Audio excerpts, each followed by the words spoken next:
Welcome to Tochi Stories. Please don't forget to like, subscribe, and turn on post notification because it will mean the whole world to me. Now let's get right into the story. Brace yourself. The scent of roasted corn mingled with the heavy Lagos air as Chioma fanned the coals beneath the wire mesh. Her wrapper was damp with sweat, her hands stained with soot, and her eyes, though calm on the surface, carried stories too deep to tell. She adjusted the position of the cobs with a stick, her son Flourish sitting on a stool beside her, kicking the dust with his feet. The road buzzed with life, traders shouting prices, buses honking, and passers-by brushing against one another. Yet amid the noise, her focus remained on her task. This was her reality now, humble, stripped of glory, but honest. She had fought to survive without begging, even if it meant selling corn by the roadside. She was no longer the pride of her father or the promise of her school. She was just a mother trying to feed her child, one roasted cob at a time. A sleek black Mercedes glided into view, its glossy paint catching the afternoon sun. Chioma barely looked up until the sound of familiar laughter sliced through the air like a dagger. Her hand froze. She turned slowly, and there he was, Kenneth. Her Kenneth. The man she once gave everything to.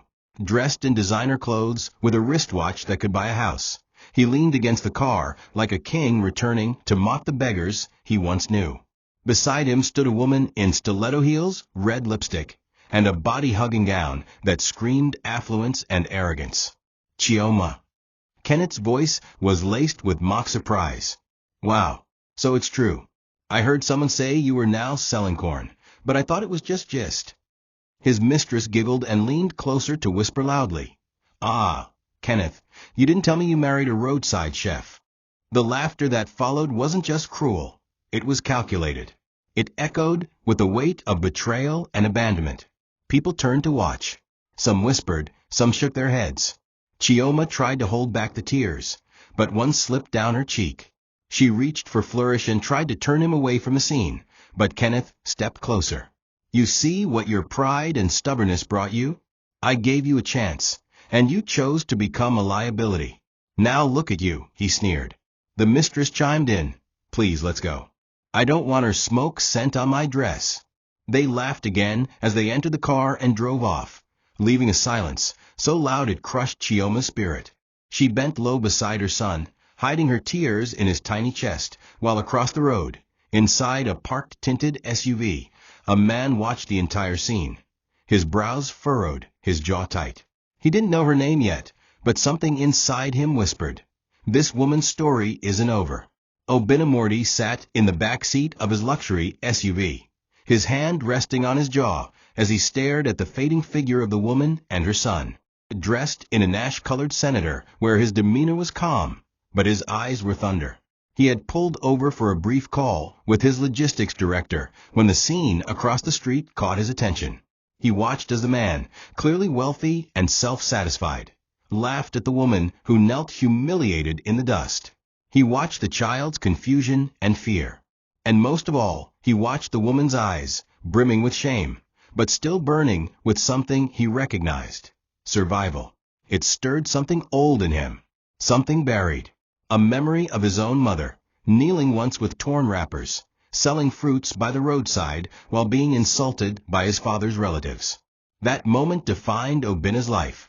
That was the day he swore to become someone who could never be ignored. His assistant, seated in front, glanced back nervously. Sir, your call with Mr. Hassan is still pending. But Obina didn't respond. He was fixated. The woman had now gathered her remaining corn into a basin and was preparing to leave. Her child held her hand tightly. Obina watched her cross the road, shoulders slightly hunched, not from weakness, but from pain too heavy to carry upright. Get me her details, Obina finally said. His voice was low, but firm. Name, background, everything. Discreetly. The assistant blinked. You mean the corn seller? Obina turned to him slowly, eyes sharp. I said everything. There was a finality to his tone. He wasn't moved by pity. He was moved by justice. There was a story buried inside that woman, and something told him it was one he needed to hear. That night, Chioma sat on her bamboo mat beside her son in their one-room apartment. The electricity had been cut again, so the room was lit by a flickering, rechargeable lamp. She stared at the wall, her mind replaying Kenneth's laughter over and over. She hadn't cried like that in months. She had learned to hide her pain, to wear strength like a wrapper. But today had ripped it off. Her son was asleep now, breathing slowly, unaware of the storm that raged in his mother's chest. Chioma whispered a prayer, not out of faith. She wasn't sure she had any left, but out of desperation. Dear God, please, if there's any good left for me, don't let me die like this. She didn't know that at that exact moment, a man with more power than she could imagine was reading a preliminary file titled Chioma Uzumako. Profile request, urgent. Her prayer had been heard, just not by who she expected. Chioma Uzumako had not always known struggle. Her story began in a gated compound in Enugu, in a home governed by order and purpose. Her father, retired General Dominic Uzumako, ran his household the same way he ran his battalion. No room for excuses, no tolerance for failure. Every morning began with prayer, exercise, and structure. Education was everything to him. Having clawed his way up from poverty with nothing but discipline and luck, he had vowed his children would never beg, never bow. Chioma, his first daughter, became the apple of his eye, not because she was favored, but because she earned it. From primary 1 to SS3, she was always top of her class, and her teachers often used her as the gold standard. Her notebooks were neat, her answers sharp. Her mother, a quiet woman who sold provisions in front of the house, often bragged that Chioma would be the first graduate in their family.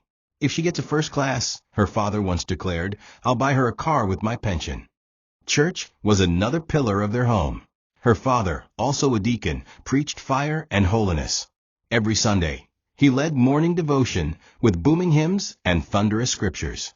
Flee from temptation, he often warned. Don't bring shame into this house. To Chioma, the words were ironed into her conscience. She didn't attend parties, wasn't allowed to have male friends, and had never stepped out of the house past 6 p.m. Her younger sister Stella was brilliant too, but it was Chioma who carried the weight of the family's expectations. Teachers came to know her as General's daughter. It was a badge of both pride and pressure. She dreamed of becoming a lawyer. Her father had started setting aside money for her law school before she even wrote WEC. Everything about Chioma's life was pointed forward, until the day she left home for university, her heart bursting with hope. She gained admission to study law at the University of Nigeria, Nsukka. The entire neighborhood rejoiced. Her father killed a goat. Her mother danced like a woman possessed. Even her strict father showed emotion that day. Don't forget who you are, he warned her before she boarded the bus. Don't allow the world to spoil you. Chioma nodded, carrying with her the weight of that warning like an invisible armor. She got to school, met her roommates, attended lectures, and started strong. She called home every Sunday and sent her result sheets to her father. Her GPA in her first semester was 4.8. Life was perfect. She was walking the path her father dreamed for her. But she never imagined that one man, one charming, brilliant, soft-spoken man, would become the detour that would crush it all. Chioma's childhood home was a house of discipline, one where love came wrapped in rules and order. Her father, General Dominic Uzumako, though retired from the military, still woke his daughters at 5 a.m. sharp every morning. They had morning prayers for 30 minutes, then physical exercise, then breakfast, then books. There were no sleepovers, no excursions without his permission, no private mobile phones until secondary school graduation, and certainly no mingling with boys. He always said, "You cannot play with fire and not get burned." His commands were law, and while it seemed harsh to outsiders, the system worked. It produced excellence. The walls of their modest home were decorated with certificates and award plaques, all Chioma's. Her mother, a simple woman who sold food items outside the gate, never interfered with his discipline. "Your father is shaping your future," she would say, even when her heart ached at how hard he pushed them. Stella, Chioma's younger sister by 2 years, was more playful and often needed extra help to pass her classes. But Chioma always excelled. She made their father proud. His pride in her wasn't loud, but it was strong. Every time she came first in class, he gave her an extra piece of meat at dinner, his unique way of saying well done. But his expectations were relentless. When she scored 92 in mathematics, he asked why she missed the other 8 marks. When she scored 75 in biology, he grounded her for a week. Excellence isn't a destination, he told her, it's a lifestyle. Their mother sometimes whispered encouragements into Chioma's ears at night. Your father is hard, but he loves you. He just doesn't know how to show it like other men. Chioma grew up believing that love came with pressure, that to be seen, she had to succeed, and to fail meant to be forgotten. This structure molded Chioma into a sharp, focused girl with little interest in vanity or trends. While other girls discussed crushes or braided their hair to impress boys, Chioma stuck to her books. Her life was prearranged like a soldier's boots, tight, polished, and moving forward. At church, she led the youth Bible study and was admired by both elders and peers. Her father preached sermons that warned against immorality and always used his daughters as living examples. My daughters don't chase men, he'd say, and they never will. The congregation would clap, and Chioma would smile shyly beside her mother, unaware that those words would one day haunt her. It wasn't until university that Chioma realized how little she knew about navigating the world without her father's grip. Alone for the first time, no longer under a watchful eye, Chioma didn't know that freedom could be both a gift and a trap. When the admission letter finally came, Chioma's mother screamed so loudly the neighbors thought someone had died. But it wasn't death, it was the birth of hope. University of Nigeria, Nsukka, the letter read. Faculty of Law. Her father examined the letter with stern satisfaction, his lips twitching into the rarest smile. You've made me proud, he said, but don't let pride ruin your path. Remember, the journey has just begun. He called a local tailor to sew her clothes, ankle-length skirts, blouses that covered her chest and shoulders, and a thick church scarf. You're not going there to dress, you're going there to study, he warned. Chioma nodded, heart fluttering with excitement and nervousness. Her sister Stella cried softly in their room the night before her departure. Don't forget us when you become a big lawyer, she whispered, hugging her. Chioma laughed. I won't. I'll come back with my first-class certificate and a car from Daddy. They arrived in Nsukka together, her father, mother, Stella, and Chioma. Her father gave her a Bible and a notebook. Read both daily, he said. One will save your soul, the other will save your future. The hostel was crowded and chaotic, but Chioma was too excited to complain. She shared a small room with 3 other girls, all from different states. They hit it off quickly, especially when they realized Chioma was both brilliant and humble. She became the one who helped them understand complex lectures and kept the room clean. Her first semester results came like fireworks. A in constitutional law, A in English, A in Nigerian legal system. Her CGPA was 4.8. She photocopied it and mailed it home. Her father called her for the first time, his voice gruff but warm. You're my daughter. Keep it up. I haven't forgotten the promise. University life was smoother than she expected, at least academically. But emotionally, Chioma was slowly realizing that freedom came with its own temptations. She was no longer under curfew. No one scolded her if she stayed up till midnight or left her scarf at home. At first, she avoided friendships with boys, just as her father warned. But over time, she noticed other girls had study partners, people who helped them stay awake during night classes or understand tough topics. She too began attending night classes in groups, always careful. It was during one of these sessions that she first noticed Kenneth. He wasn't just handsome, he was intelligent. He always had answers for everything, yet never came off arrogant.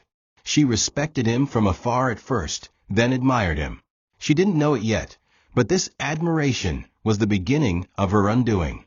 Kenneth Nwafor was everything Chioma's father had warned her about, just not in the way she expected. He was a final-year engineering student with a calm voice, sharp intellect, and quiet confidence. He didn't chase girls or dress flashy. He was always seen carrying thick textbooks, earbuds in, and a bottle of water in hand. He led tutorials for struggling undergraduates and was known for helping students pass their toughest exams. Chioma's first conversation with him was academic. She had a question about a topic in philosophy. Kenneth answered patiently, then asked if she was in year 1. When she said yes, he smiled. "You don't sound like it," he said. "You speak like someone who already has her law degree." That compliment stayed with her. Slowly, they began studying together at night. At first in groups, then alone. He never pressured her, never crossed the line. That was what made it so easy to trust him. They shared noodles and groundnuts at 2 a.m. They discussed politics and theology. Kenneth opened up about his poor background, how he was the first from his family to enter university. Chioma found comfort in his story. They were alike, both carrying the hopes of their families. One night, as they studied under a tree near the lecture hall, it began to rain unexpectedly. They ran to shelter under a corridor, drenched and laughing. In that moment, something shifted. The distance between them dissolved. He held her arms to warm her. She didn't stop him. One touch led to another, and before she could think, she found herself in a room that wasn't hers, making decisions she had sworn never to make.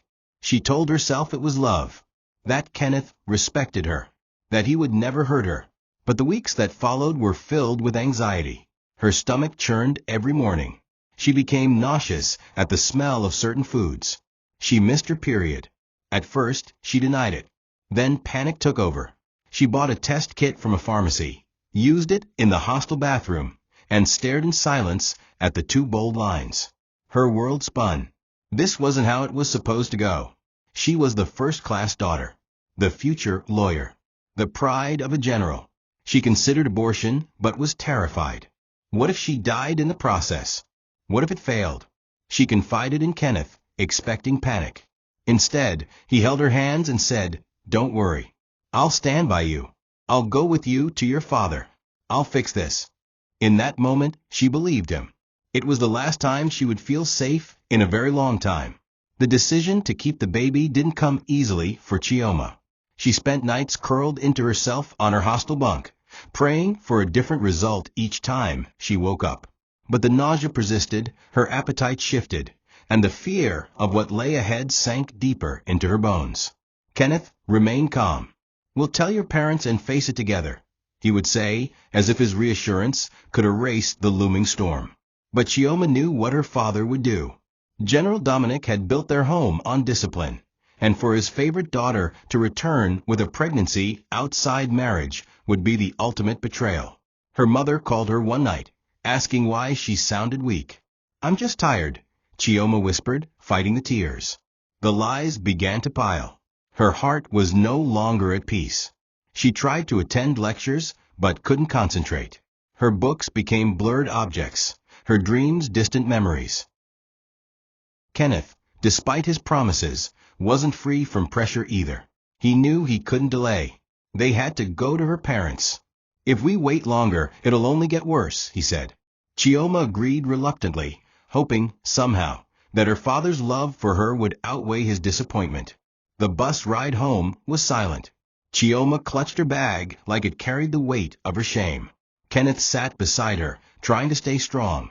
When they reached the compound, her mother was the first to open the gate, her face lighting up at the sight of her daughter. "Chioma," she squealed, hugging her tightly. Then her eyes found Kenneth, and her smile faded slightly. "Who is this?" she asked. The answer came swiftly. "Mama, he's the one." I'm pregnant," Chioma said, her voice cracking. Her mother gasped, her hands flying to her head. She didn't speak, just walked back into the house and called, "Dominic." The general emerged, Bible in hand, and stopped dead in his tracks when he saw Kenneth. His eyes narrowed, slowly shifting to his daughter. "Chioma, what is this?" he asked. Chioma dropped to her knees, sobbing. "Daddy, please. I didn't plan this. I'm sorry, but I didn't want to abort the baby. I didn't want to die doing something I'd regret forever." Kenneth stepped forward and introduced himself, but the general didn't acknowledge him. "You," he growled. "You're the one who made my daughter a disgrace." He shouted so loudly that the neighbors came out. He threw his Bible across the room and declared, "From this moment, I have no daughter named Chioma." Her mother begged. Stella cried. But the general was unshakable. He pointed at the gate and said, "Get out. Take your sin with you." Chioma's hands trembled as Kenneth helped her to her feet. She turned back to her father one last time, but his eyes were cold, empty. She left that house knowing she would never be the same again. The walk away from her childhood home was longer than any road Chioma had ever traveled. Her feet moved, but her heart stayed behind, trapped somewhere between the walls of the house where she once dreamed. Kenneth remained beside her, but his silence was loud. He was clearly shaken by the confrontation with her father. "He'll come around," he said weakly. "He's just angry now." But Chioma knew better. Her father was not a man who spoke out of emotion. He meant every word. For the next few weeks, Chioma stopped calling home. She would stare at her phone for hours, hoping her mother or sister would call. Occasionally, Stella would send a brief message. "I miss you. Mama is crying every night. But Daddy says your name is forbidden in this house." Those words wounded more than anything Kenneth had said. She wanted to scream, to undo time, to be the daughter who never made a mistake. Chioma dropped out of school shortly after. She tried to keep up with her coursework at first, but morning sickness, depression, and shame drowned her completely.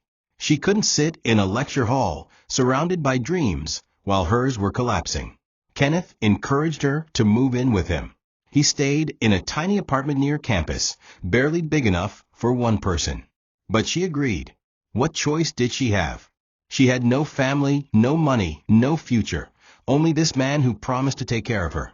Kenneth started working part-time while preparing for his final year project. Chioma began a small corn business near the university gate.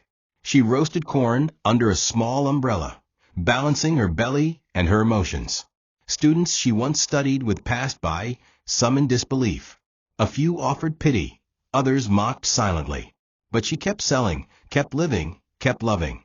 Through it all, Chioma still believed in Kenneth. He stood by her. He encouraged her. He even helped during her delivery when baby Flourish was born. They named him together, holding hands in the hospital. For a brief moment, happiness returned. They were poor, but they were a family. Chioma cooked, cleaned, sold corn, and nurtured their child. Kenneth graduated and started applying for jobs. He wasn't the most romantic man, but he came home to her. He listened, sometimes. They married quietly in a small registry, with no one from her family present. She told herself it was fine. She had a new beginning. But deep inside, she longed for her father.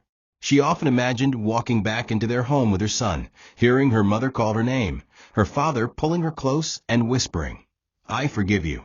But she knew that was a dream too painful to hope for. For now, she held onto what she had: Kenneth, Flourish, and her humble corn. Life in their tiny one-room apartment began to settle into a rhythm. Kenneth had finished university and was now actively searching for a better job. He sent out dozens of applications and attended several interviews.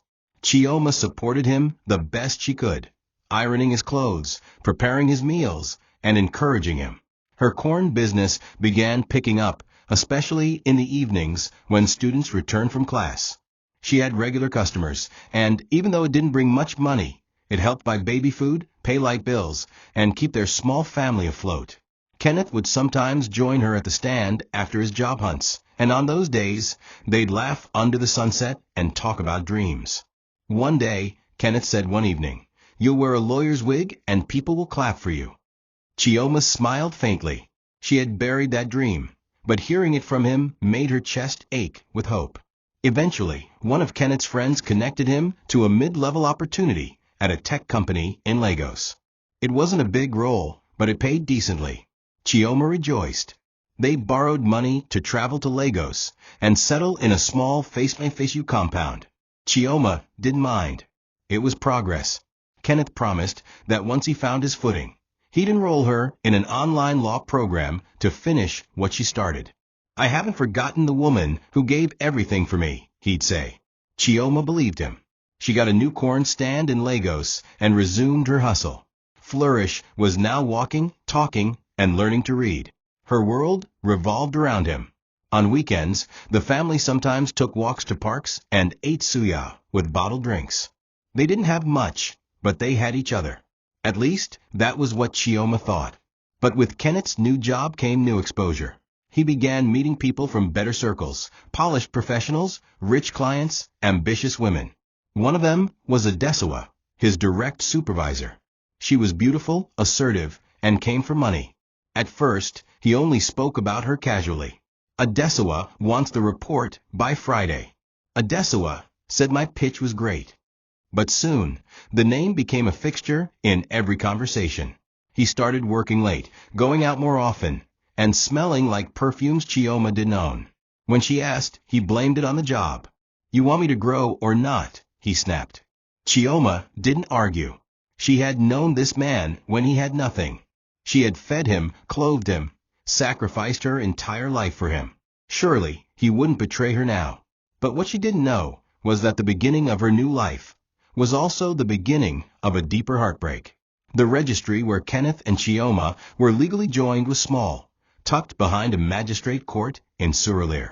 There were no flowers, no guests, no music, just silence paperwork, and a barely interested official who declared them husband and wife with as much emotion as a traffic warden. Chioma wore a second-hand cream-colored gown Stella had sent her, paired with old sandals. Kenneth wore his only clean shirt and black trousers. There were no witnesses from either side of the family. Her father still hadn't spoken to her, and Kenneth said his own family was too far and not supportive. Yet Chioma smiled throughout the short ceremony, not because the day was perfect, but because she still believed in what they were building. She saw the wedding as an act of redemption, that despite everything, Kenneth had chosen her, acknowledged her, and honored her with his name. It gave her hope that things would eventually align, that maybe one day, her father would forgive her. Their marriage started like most young poor couples, full of compromise. Kenneth's job was barely enough to cover rent, transport, and food. Chioma still sold corn during the evenings near a secondary school, where students and teachers bought from her regularly. She juggled that with raising little Flourish, who had just turned 1. Their small room became a house, a nursery, a dining space, and an office. There was no privacy, no luxury, but there was laughter and survival. Kenneth would come home tired, and Chioma would have warm food waiting. She would massage his shoulders while he talked about the stress at work. They would plan for the future late at night, dreams about buying land, about getting Flourish into the best school, about restarting her law education. "One day," Kenneth would whisper, "you'll be everything your father hoped for, and I'll be proud to say I helped you get there." Chioma believed him. Her heart held onto his words like prophecy. But that peaceful season didn't last. The more Kenneth climbed in his job, the more he began to change. The first signs were subtle: less interest in conversations, delayed responses to her texts, forgotten anniversaries. Then came the longer hours, the unexplained absences, the unexplained money that wasn't spent on the family. Chioma noticed perfume scents on his shirt, names on his phone he couldn't explain. One night she found a receipt in his pocket for an expensive dinner at a restaurant he had never taken her to. When she asked, he brushed it off. "Office dinner. You won't understand the business world," he said coldly. She dropped the matter, but kept watching. The Kenneth who once smiled at her corn earnings and rubbed her feet after work was disappearing. And in his place was a man who came home distracted, annoyed, and distant.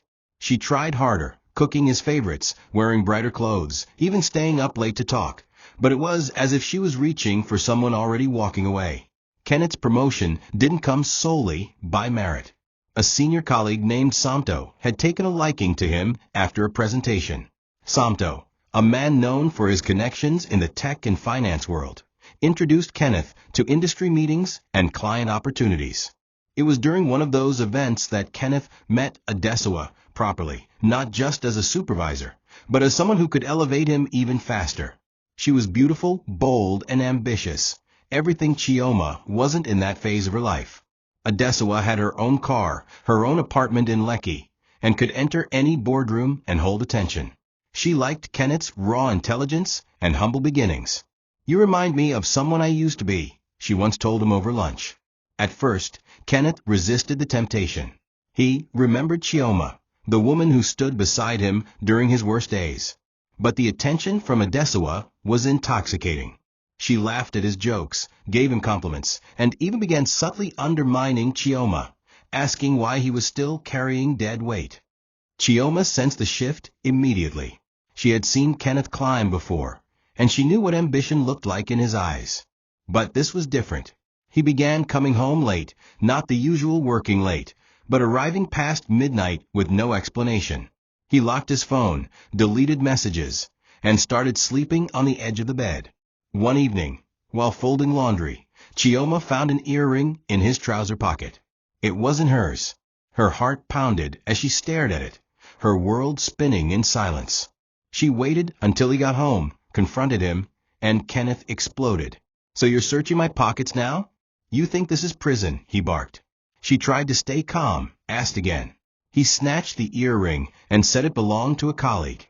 "If you're not careful, you'll drive me away with all your suspicions," he warned. Chioma didn't sleep that night. She lay awake next to a man she no longer recognized, praying that she wasn't watching her marriage collapse in slow motion. The worst part wasn't just the betrayal. It was the way Kenneth began to treat Flourish. He stopped buying the boys' diapers, ignored his school needs, and when Chioma reminded him, he would lash out. "That boy who even knows if he's mine." That line broke her completely.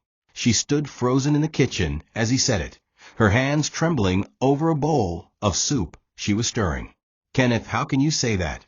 After everything," she whispered. But Kenneth was already walking out. He didn't even turn back. Chioma cried for hours that day, not for herself, but for Flourish, who didn't understand why his father no longer smiled at him. She tried to protect him from the tension, but children feel everything. He stopped playing as much. He grew quiet. It was as if both mother and child were mourning something neither of them could name. And in that silence, Chioma realized something. She wasn't just losing her husband. She was being erased. Kenneth's transformation from struggling husband to arrogant absentee didn't happen overnight. It was a slow erosion, a death by 1,000 emotional cuts. What hurt Chioma the most wasn't just his affair with Adesawa, but the way he no longer saw her. She would speak, and he'd nod without listening. She'd plan meals, and he'd complain about salt or taste, even though he once praised her cooking with eyes full of love. He began comparing her subtly, mentioning Adesawa's achievements in a way that made Chioma feel like a failed project. "Do you know she owns 2 properties already? Some women don't wait for men to do everything," he once said over dinner. Chioma stared at her plate, unable to swallow. The irony was bitter. She had sold corn under the sun to help him graduate. She had left her education, her family, her father's house, all for a man now acting like she was an anchor weighing him down. The emotional abuse escalated when Chioma started asking questions. "Kenneth, what's going on between you and your boss?" she finally asked one morning. He exploded. "Are you mad? What sort of stupid question is that?" His voice shook the walls. She tried to explain that she only wanted honesty, that she had sacrificed everything for their family. But he wasn't listening. "You think I owe you something because you roasted corn for a few months? You're not a victim, Chioma. You're just lazy and bitter because life moved on without you." That was the moment Chioma knew. Not because of what he said, but how he said it. The venom in his voice, the dismissal in his eyes. It was all the confirmation she needed. The man she once fell in love with was gone. In his place was someone who had outgrown her, or at least convinced himself that he had. Eventually, the day came when Kenneth told her to leave. It wasn't even during a fight, it was during a regular evening, when she asked about Flourish's school fees. "I don't need this stress. Just pack your things and go. Take your child with you. You think he's mine?" I was too broke to ask questions back then. Chioma stared at him, mouth open, heart stopped. "Kenneth, please don't do this," she begged. But he waved her off like a stranger. That night, with a small bag and her son holding her hand, she walked away from the house they called home. No apology, no explanation, no goodbye, just silence and the weight of failure pressing on her like a tombstone. She slept in a friend's corridor that night, tears soaking her wrapper as Flourish curled up beside her. The pain wasn't just in what she lost. It was in the realization that she had given her all, and it was still not enough. The days that followed Chioma's departure from Kenneth's house were drenched in a pain she thought she had already known. Only this time, it was heavier. There were no long goodbyes, no apologies, just rejection dressed in new wealth, and a colder version of a man she once trusted. She stayed temporarily with her old roommate from school, Amara, who gave her a corner of her room and a mattress that lay directly on the floor. It wasn't ideal, but it was safe, for her and for Flourish. Amara worked as a secretary in a small firm and was barely surviving herself. But she made space because she remembered who Chioma once was. "You were our light in school," Amara whispered one night. "If this can happen to you, then the world truly has no shame." Chioma smiled weakly. She didn't want pity. She just wanted a chance to start over, but that, she knew, would be a mountain. Everywhere Chioma turned, she saw signs of betrayal that mirrored her past. She remembered how Kenneth had once used charm and intelligence to win her trust during school, how he stayed up with her to study, supported her goals, then slipped his way into her heart until he became her world. Now years later, he was using the same charm on Adesua. The same lies, the same patterns. She had been there before, only now she was the one being pushed aside. It hurt more because it was a cycle she had helped create. She had once been the other woman to her father's expectations. Now she was the discarded woman watching another one take her place. But as the pain carved deeper, so did her clarity. This wasn't just about Kenneth's betrayal. It was about how much of herself she had sacrificed for someone who never truly saw her. She hadn't just lost a husband. She had lost her sense of purpose. But Chioma wasn't raised to stay broken. One morning, she woke up and decided she wouldn't keep hiding in a borrowed room, waiting for her pain to fade. With Amara's help, she returned to the roadside, this time in a different part of town, closer to a school compound and market. She bought a small batch of corn with her last savings, rented a rusty umbrella stand from a vendor, and started roasting again. It was humiliating, but it was honest. And more importantly, it was hers. As the smoke rose and the corn sizzled on the mesh, Chioma's hand steadied. People began buying from her, especially students and local traders. Some of them called her Madam Corn and praised her for being polite. In those moments, she remembered who she used to be, the brilliant girl who once led debates and dreamt of courtrooms. That version of her wasn't dead. She had just been buried under years of wrong decisions. Now, piece by piece, she would dig her way out. It was a hot afternoon when Kenneth returned, unannounced, unexpected, and uninvited. Chioma was standing behind her corn stand, sweat glistening on her forehead, the familiar rhythm of life beginning to return. Flourish was seated nearby on a stool, reading a book Amara had bought him. Chioma had just handed corn to a customer when she heard the all-too-familiar sound of a car engine pulling up. She turned and froze. Kenneth stepped out of a sleek black SUV, sunglasses on, dressed like someone who had forgotten what it meant to be humble. Beside him, Adesua stepped out in a red designer dress and heels, laughing at something he said. They didn't come to buy corn. They came to mock. It was written in their stride, in the way they looked around as if the air was beneath them. Adesua spotted Chioma first and chuckled. "Is this really where you ended up?" she asked loud enough for bystanders to hear. Kenneth walked closer, his expression smug. "So this is your empire now? You see your life." Chioma swallowed hard, but said nothing. She didn't want a scene, not in front of her son. But Kenneth wasn't done. He gestured toward Flourish. "And you dragged this poor boy into your shame. Still telling people I'm his father? After all these years, I'm beginning to doubt." That cut deeper than anything he had said before. Chioma's hands trembled. Flourish, confused, clung to her wrapper. "Why is Daddy talking like that?" he whispered. The passers-by paused. Some pretended not to look, others stared openly. A trader nearby shook her head and hissed. But Kenneth didn't stop. "You're the one who held me back," he added. "If I hadn't met you, I'd have succeeded sooner. Thank God for second chances. Adesawa laughed and held his arm possessively, tossing her hair. Let's go, babe. Don't let this embarrassment ruin your mood. As the SUV drove off, Chioma stood still, tears streaming down her face in silence. She didn't scream. She didn't curse. She just held her son tighter and whispered, I'm sorry, baby. The humiliation wasn't just from the public mocking. It was from the fact that she had once believed in Kenneth more than she believed in herself. That she had traded an entire future for a man who now drove off laughing. But what none of them knew, what Kenneth failed to realize, was that someone else had been watching.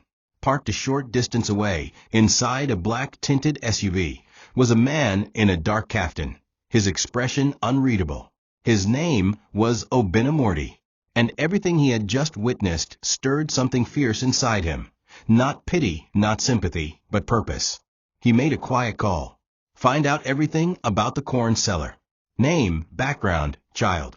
I want details before sunset. For Chioma, it felt like the end. But something powerful had just been set in motion. The next few days were a blur of pain, but Chioma kept showing up at her corn stand. She didn't know how else to survive. She didn't want to stay with Amara forever, and she didn't want her son to grow up watching her give up. So she faked smiles for customers, counted coins slowly, and pretended everything was fine. But inside, something had cracked open. She felt like a house that had been broken into. Nothing was in its right place anymore. She wondered if her father ever thought about her. She wondered if Stella had married or gone abroad. She didn't know, because no one had called her in almost 2 years. She didn't exist to them anymore. And yet, she kept moving, because of Flourish. He was the only good thing that came out of her sacrifice. He looked up to her, asked questions about the world, and clapped when she read to them at night. He was her hope in a world that had forgotten her name. That week, her corn stand was unusually busy. Someone had shared her business on a Facebook group, and people came to support the single mother selling corn. She was grateful, even if it came with stares and whispers. One afternoon, a young man in a corporate shirt bought 2 cobs and said, My boss wants to meet you. He's very particular about where his food comes from. She blinked. Your boss? He nodded.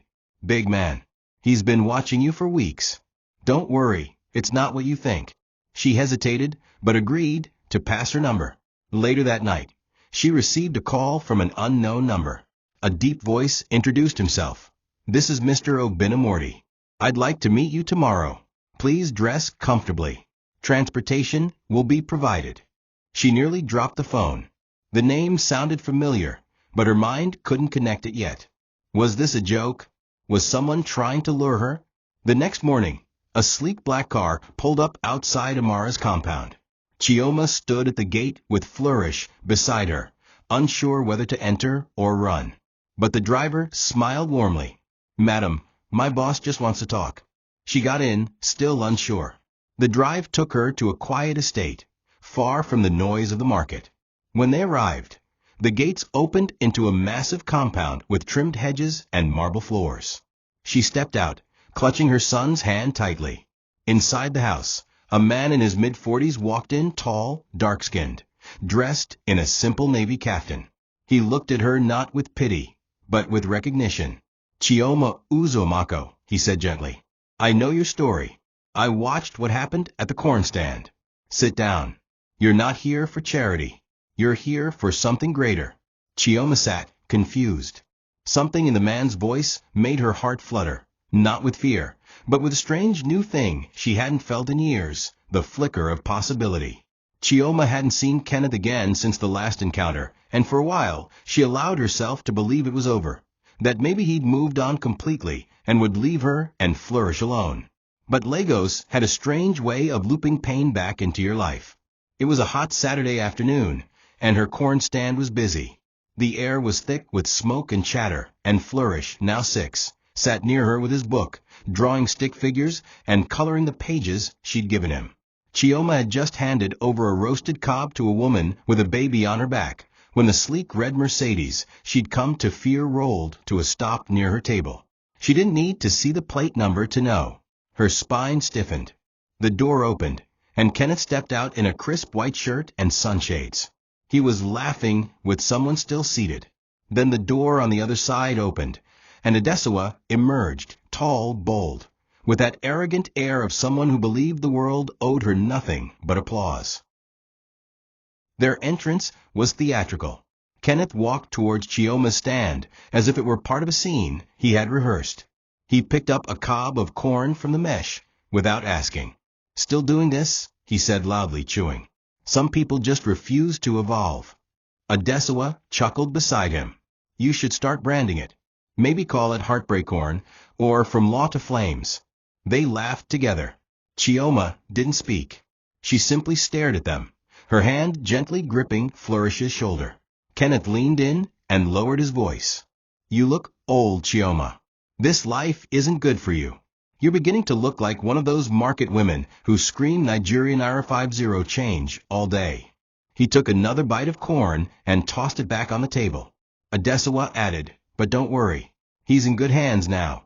Her fingers locked with Kenneth's in a show of possession. A man needs a woman who knows how to walk beside him, not one who drags behind with firewood smoke and pity. Chioma didn't respond. She couldn't. Her throat burned, not from smoke but from pain, raw and heavy. Kenneth smirked, as if winning the war of silence was enough. "Let's go," he said to Adesawa. "We've wasted enough time here." They walked off, laughing. Flourish looked up at his mother, confused and frightened. "Mummy, why do they hate you so much?" he asked innocently. She crouched down and pulled him into her arms, fighting back tears. "They don't hate me, baby. They just don't understand what love really means." But across the street, someone else understood. Obinna had arrived minutes earlier, this time not just watching from a vehicle, but from a nearby cafe balcony. He saw everything, the mocking, the cruelty, the restraint. And he made a decision, not out of sympathy, but out of justice. That night, he called his assistant and said, "It's time. Prepare everything. I want her working for me within 2 weeks." Obinamorty was not a man easily moved. He'd built his billionaire empire from sweat, solitude, and silence. But Chioma stirred something in him that wasn't just emotional. It was ancestral. His mother had once suffered the same kind of mockery and humiliation. She was a housemaid who was cast aside by his powerful father's family. Obinna had watched her cry alone in the dark while raising him, never once taking revenge. She told him, "When you grow up, build a table, so wide that even those who threw stones at you will beg to sit." And he did. But Chioma reminded him of that silent strength, the kind that bends but never breaks. He had seen her hold her tears, protect her child, and preserve her dignity while others laughed. He wasn't watching out of pity. He was watching to understand. And what he saw was a woman who had carried her cross long enough. It was time someone else carried the burden. He called his executive assistant Olamide, a sharp young woman with a history in investigative journalism. "I want her history, academic records, employment, everything." Quietly. Within 48 hours, Obinna had a file on his desk. He read everything. Her brilliant grades, her promising future, the pregnancy, the disownment, the marriage, the betrayal. He paused at a scanned document, Chioma's old WAC certificate with 7A1S and AB2. "What a mind," he whispered. Then he saw pictures of her from university, and finally photos of her and Flourish at the corn stand. One shot caught him, the boy hugging his mother as she fanned the fire. It mirrored an old photograph he had of himself and his mother outside their former compound. It wasn't just familiarity. It was alignment. He marked a note at the top of the file. "Do not offer pity. Offer purpose." Obinna sent an anonymous job offer to Chioma through one of his company's subsidiaries. The letter was carefully worded. "We have reviewed your potential and would like to offer you a position as Assistant Office Administrator at Morty Logistics. All training will be provided. Accommodation included. We believe in second chances." Chioma didn't know what to make of it. She stared at the letter for days. "Why me?" she asked Amara. "Maybe God hasn't forgotten you after all," her friend replied. On a Monday morning, Chioma wore the best outfit she had, an old blouse and a long skirt Stella once sent her from Abuja. She braided her hair, polished her shoes, and took Flourish to Amara's neighbor for babysitting. Then she went to the address on the letter. The building was towering, pristine, with marble floors and glass elevators. She felt out of place as she stepped in, heart racing. But the moment she signed in at reception, someone upstairs smiled. "She's here," Obina said quietly. "Let her in." Chioma's first step into Morty Logistics felt like crossing into another world, one far removed from roadside smoke and corn husks. The front desk receptionist greeted her with a warm smile, and moments later, she was led to the 7th floor. Everything shimmered: white walls, silver frames, glass doors. She felt underdressed, unsure, but held her head high. A man in a gray suit met her at the conference room. "Welcome, Miss Chioma Uzumako," he said. "I'm Hugo, Mr. Morty's HR director. He's the one who selected your file personally." She blinked. He did. Hugo nodded. "You have an impressive mind, and we believe in investing in potential. You'll begin as an administrative trainee, and there's a 6-month advancement path. Housing is available close by, and your son's education will be supported." Chioma sat down slowly, overwhelmed. She wasn't dreaming. This was real. And someone somewhere believed she was worth the chance. As she signed the papers, a strange mix of fear and freedom washed over her. For so long, she had defined herself by what she lost: her father's pride, her education, her marriage, her dreams.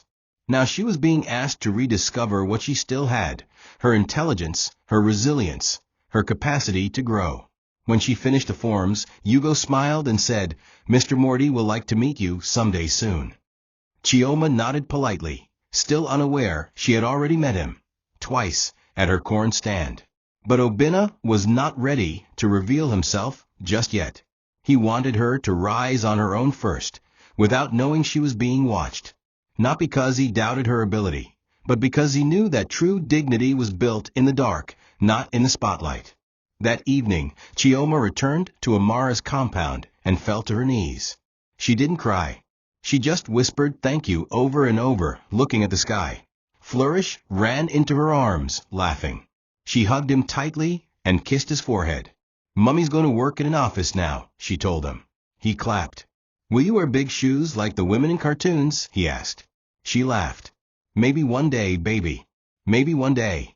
But deep in her heart, a storm was beginning to settle. For the first time in years, she had structure, direction, and something to fight for again. What she didn't know, however, was that Kenneth's story was beginning to crumble. His company was under audit. Adesawa was making strange demands. And karma, like a patient creditor, had just knocked on his door. But Chioma had no time for vengeance. She had something more important to build: herself. Kenneth sat in his office, distracted by a notification on his phone. He swiped to open it, a formal query from the company's internal audit team regarding suspicious expense approvals and unauthorized fund transfers. He stared at it for a moment, unsure whether to laugh or panic. The truth was, Adesawa had been managing most of the account access in their department, and while he enjoyed the perks, he never expected questions to follow. Still, he believed he was untouchable. After all, he had charm, results, and connections, or so he thought. As the day wore on, he began to notice a shift. Colleagues no longer greeted him with enthusiasm. Meetings were rescheduled without him. Adesawa, who once clung to him like perfume, began missing his calls. The walls of his self-built illusion were cracking, and behind the smooth glass windows of his office, a storm was forming that he couldn't ignore. Meanwhile, Chioma had started her new life with quiet discipline. Her first week at Morty Logistics was intimidating but invigorating. She was surrounded by polished professionals, but to her surprise, she didn't feel out of place for long. She adapted quickly, organizing files, preparing reports, learning software, and even mentoring a younger intern who struggled with time management. Her manager, Hugo, praised her consistency. "You're sharper than half the graduates we've hired," he told her after a meeting. Obina watched from a distance, receiving progress reports daily. He didn't interfere, didn't hover. He simply waited. What mattered most to him wasn't how fast Chioma succeeded, but how deeply she believed in herself again. Each evening, she returned to her company-provided apartment, a modest, cozy space where she and Flourish made new memories. She enrolled him in a better school nearby and began online evening law courses, just as she had once dreamed. Slowly, quietly, she was rebuilding. But life had a way of circling back. One afternoon, while organizing a supplier file at her desk, Chioma received a call from an unfamiliar number. She hesitated, then answered. The voice on the other end was shaken, almost desperate. "Chioma, it's Kenneth." Her heart stopped. She didn't say anything. "Please, I need to see you. Everything's falling apart. I made mistakes." Chioma closed her eyes. The old her would have rushed to meet him, to ask questions, to look for answers. But not anymore. "I'm at work," she replied calmly. "And this line is not for personal emergencies." She hung up before he could say more. Her hands trembled not from fear, but from the realization that for the first time in years, she held the power. She looked at her reflection in the glass and whispered, "Not today, Kenneth. Not anymore." Kenneth's world collapsed faster than he could grasp. Within a week, Adesawa was suspended. 2 days later, his access was revoked. He was called in for questioning and faced with evidence he couldn't deny, transactions traced to his login, receipts from dinners and hotel stays tied to unauthorized budgets. His attempt to blame Adesawa failed. She, in turn, claimed Kenneth had manipulated her. When he looked around for allies, there were none. His arrogance had cost him friendships, his pride had severed partnerships, and his betrayal had left him with nothing but shame. At home, he barely slept. The calls from HR turned into formal termination. His accounts were frozen pending legal review. The world he once laughed from now laughed back at him. And all he could think of was Chioma, the woman he'd mocked, humiliated, discarded. The woman he now needed to forgive him. Chioma, however, had no space left in her heart for bitterness.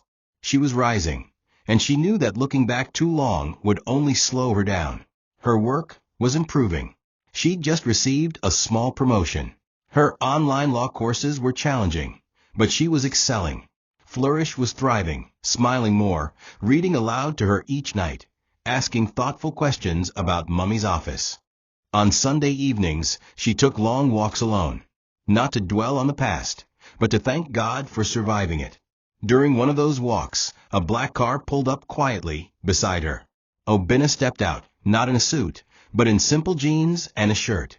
"You've done well," he said. "Your file reached my board this morning. They don't even know your story. They just think you're brilliant." Chioma smiled, shy but grateful. "I've waited so long to be seen for who I really am," she said. Obina nodded. "That's why I never introduced myself fully. I needed you to see yourself first." As they stood in the soft glow of sunset, Chioma's phone buzzed again. Another call from Kenneth. She turned it off. "Will you answer?" Obina asked. She shook her head. "The chapter is closed." He looked at her for a moment, then said, "Good. Because I have a feeling your story is just beginning." She looked up at him, something unspoken dancing between them. Not love, not yet, but respect, recognition, and perhaps the seed of something deeper. She walked back to her apartment that night feeling taller than ever. The world hadn't changed. Lagos was still loud. Life was still unfair. But Chioma had changed. She had planted herself in ash and risen in flame. And somewhere across the city, a man who once mocked her sat in the dark, weeping. But Chioma wasn't weeping anymore. She was preparing for war, with her degree, her son, her name. And by the time the world heard her story, they'd know the corn she once sold was just the beginning of a fire she was born to carry. Thank you for watching this video. What did you learn from this story? Drop it in the comments. Please make sure you like, comment, and subscribe to my YouTube channel Tochi Stories for more.